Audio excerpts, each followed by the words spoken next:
Itu tadi benar ya yang tadi katanya Pak Victor Mandayo kalau si Pak Niko yang nyuruh orang ya katanya ya. Jadi bersaksi di persidangannya KC ternyata itu beneran ya disuruh Pak Niko. Katanya Pak Niko dengan timnya sudah menasihati agar KC jangan melakukan hal seperti itu. Begitu ya. Wah, itu pendetanya aja cuci tangan kok. Nah, geblek itu cari selamat sendiri itu. Wah, terkutuk bener itu ya pendeta-pendeta ini ya. Takutan ini ya, cuma cari duit doang. Pak Niko ini kerjanya cuma nyedotin jemaat dari gereja lain ya. Ngeri ya. Aduh. Nggak Gilbert, nggak Niko. Nah itu tadi, saya mau makar melawan kemapanan gereja ya. Saya akan membongkar kebusukan-kebusukan gereja di Indonesia. Yang ngajari memperkaya pendeta, perpuluhan kok buat memperkaya pendeta. Sudah jelas disebutkan ya untuk fakir miskin. Ya sebagian memang untuk pendeta buat gajinya pendeta, tapi kalau pendetanya sudah cukup ya jangan. Ngeri ya. Pendeta yang kaya itu imam yang kaya itu Imam Eli, matinya lehernya putus itu.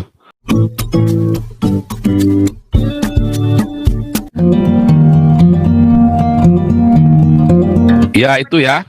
Tolong diperhatikan itu ya para direktur. Hati-hati loh itu masalah terminologi loh, bisa kacau balau dunia ini gara-gara terminologi.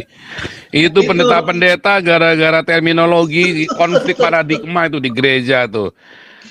Orang di Alkitab disuruh yang namanya memberikan perpuluhan itu untuk fakir miskin, bukan buat pendeta. Malah dimakan sendiri sama pendetanya. Itu gara-gara konflik terminologi dan paradigma itu, makanya Nabi ke-26 mau makar itu. Makar ngelawan gereja ya, bukan ngelawan negara. Kemarin ceritanya di grup-grup Islam itu ya diviralkan saya Nabi kalau si Joseph Paulus mau makar subversif gara-gara pro Papua.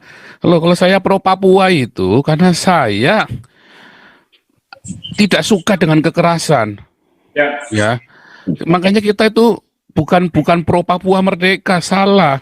Kita ingin di Papua itu ada kemerdekaan sejati di dalam Tuhan Yesus. Bukan kita mau makar memerdekakan Papua yang berdiri negara sendiri. Kalaupun itu harus terjadi, bukan karena upaya kita, itu biar dari Tuhan. Bukan upayanya kita. Mereka itu belum mengenal siapa itu Joseph Baudang. Hanya dari mana. Itu loh.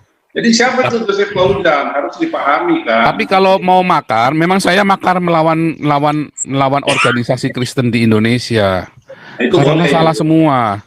Organisasi Kristen di Indonesia itu ngajari Anda itu memperkaya pendeta, sedangkan Nabi ke-26 ngajari Anda untuk kasih makan orang miskin dan kasih tempat tinggal buat orang-orang miskin ini.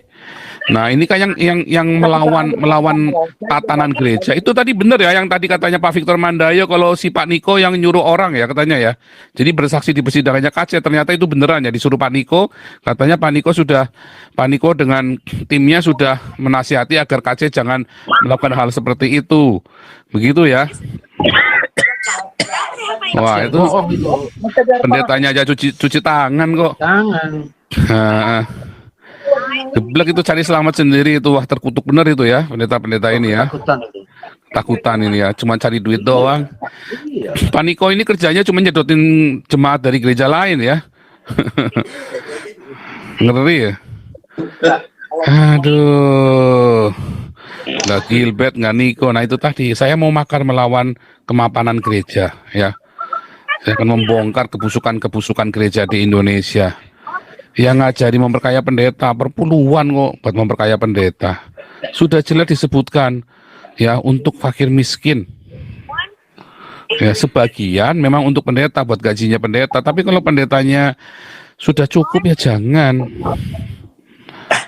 Ngeri ya. Pendeta yang kaya itu imam yang kaya itu Imam Eli, matinya lehernya putus itu. Yang rakus itu kan. Iya matinya lehernya putus, hati-hati itu pendeta-pendeta yang memperkaya dirinya. Ngeri ya, karena gereja sudah, nah itu tadi, makanya tadi ya, konflik terminologi dan paradigma itu mengubah kekristenan yang ada di dunia. Serem kali ya. Oke lanjut dulu nih, nah tadi. Jadi benar itu Pak Paul beritanya Pak Paul? Bener ternyata itu tadi saya dikirim videonya tadi sama seorang kerabat, seorang teman kita. Kita langsung kirim tadi Pak Victor habis ngomong begitu, rupanya beliau langsung kirim ke saya videonya. Bener juga, tapi saya kaget loh. Beneran loh itu ya. Sontoloyo Biasanya juga ya. udah ada di YouTube itu kan Pak Paul. Iya di YouTube itu. Orang pada konfirmasi ke saya, apakah ada info dari N26 grup N26? Saya bilang setahu saya itu memang sering dibahas, tapi kalau untuk spesifikasinya dengan Kita kadang nggak mengikuti persidangannya ya, udah malas ngikutin persidangannya. Soalnya itu persidangan itu hanya sandiwara gitu loh. Semua itu sudah disetting di belakang panggung. Waktu sidang itu sandiwara. Nah, pengacaranya KC nggak diajak ikut nyeting sandiwaranya itu, ya karena goblok, gitu loh. Kalau pengacara yang pinter pasti diikut ajak setting. Oke, settingannya bagaimana nih kita nih? Nah, gitu. Kalau pengacara yang pandai itu sudah setting di belakang semua, udah selesai. Perkara itu sudah selesai di lobby. Kalau pengacaranya pintar, itu pasti diajak bergening karena takut buat bagaimana dalam persidangan. Iya, malah ya balunya dilepasin. Kan geblek kan itu kan, dia yang laporin, dia yang lepasin juga, goblok juga nih. Makanya saya bilang ini orang-orang goblok semua makanya. Tapi ya itu tadi ya, makanya kita makar. Nabi ke-26 ngajak Anda makar melawan kebobrokan gereja. Wah, memberontak nggak boleh, jangan mengurapi, jangan melawan orang yang diurapi Tuhan. Mereka itu bukan diurapi Tuhan, mereka itu orang-orang yang kurapan. Salah Anda itu. Jangan menyentuh bijinya pendeta. Oh, saya nggak nyentuh bijinya pendeta, saya nyelentik bijinya pendeta biar pada mules. Nah, harus bedakan. Itu konflik terminologi lagi itu namanya nanti. Paradigmanya juga akan berubah. Jadi apa yang seharusnya dilakukan oleh kita, gereja, kemudian kita gereja bilang, itu harusnya tugasnya pemerintah itu. Kok gereja jadi dinas sosial? Loh, itu yang dilakukan oleh kisah para rasul loh. Itu yang dilakukan oleh gereja-gereja di Eropa. Makanya Eropa cepat pulih. Itu yang dilakukan oleh gerejanya Yonggi Cho dulu waktu Krismon. Gereja-gereja Korea di Korea waktu Krismon tahun 97. Gereja-gereja di Korea ngumpulin duit dari jemaat. Uangnya itu kalung emas segala macam itu dikasihkan ke pemerintah. Ngeri ya. Indonesia mau bikinnya dikumpulin di Istiqlal. Nggak jelas tuh duitnya pada kemana. Bablas lah. Kirim ke Istiqlal. Itu contohnya Yusuf Mansur itu. Itu hanya gereja yang bisa dipercaya. Ya, gereja-gereja di Korea itu yang membangunkan perekonomian Korea itu ya waktu Krismon kemarin. Mereka sepakat loh, ngeri loh.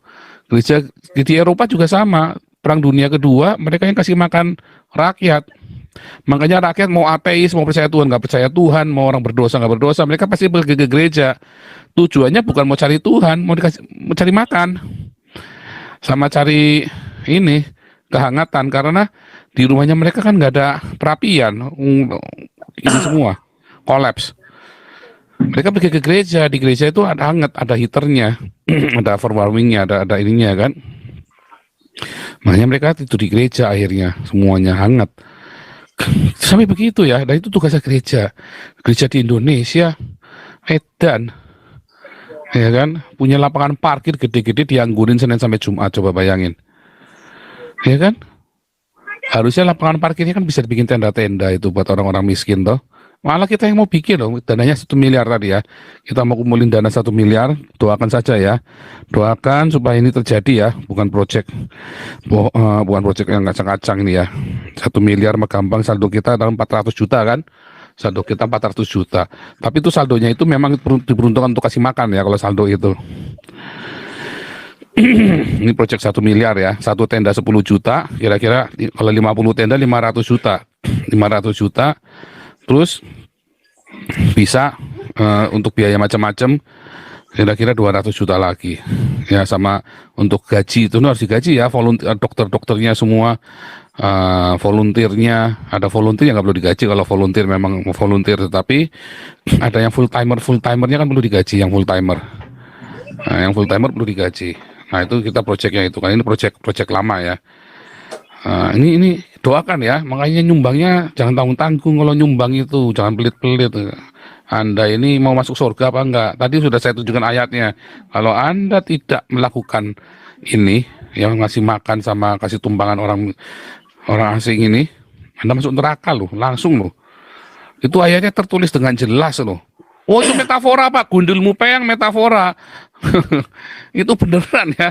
Yesus itu ngajar sama 12 muridnya. Artinya itu Matius 25 itu Yesus sama 12 muridnya. Artinya bukan metafora. Dia ngomong apa adanya.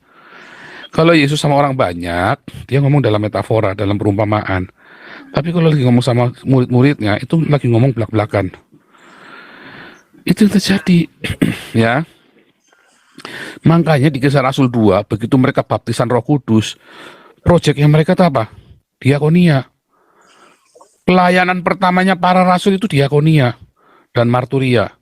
Bukan jempalitan di gereja, angkat tangan tinggikan Yesus sambil bulu keteknya. Tuh jerambutan kemana-mana, diangkat-angkat tangannya. Saya nggak menghina orang memuji menyembah Tuhan, saya juga musik pastor ya, saya juga senang memuji menyembah Tuhan. Tetapi kalau Anda tinggikan Yesus, tapi tanpa Anda diakonia marturia, bullshit, bohong itu Anda itu. Anda sedang dikibulin itu, sedang jadi bidu wanita, sedang jadi biduan gereja. Bohong semua itu yang di gereja-gereja yang tinggal jempalitan, teriak-teriak, haleluya, haleluya, Gilbert lu ya. Itu beneran ya. Wah, itu mah ngeri ya.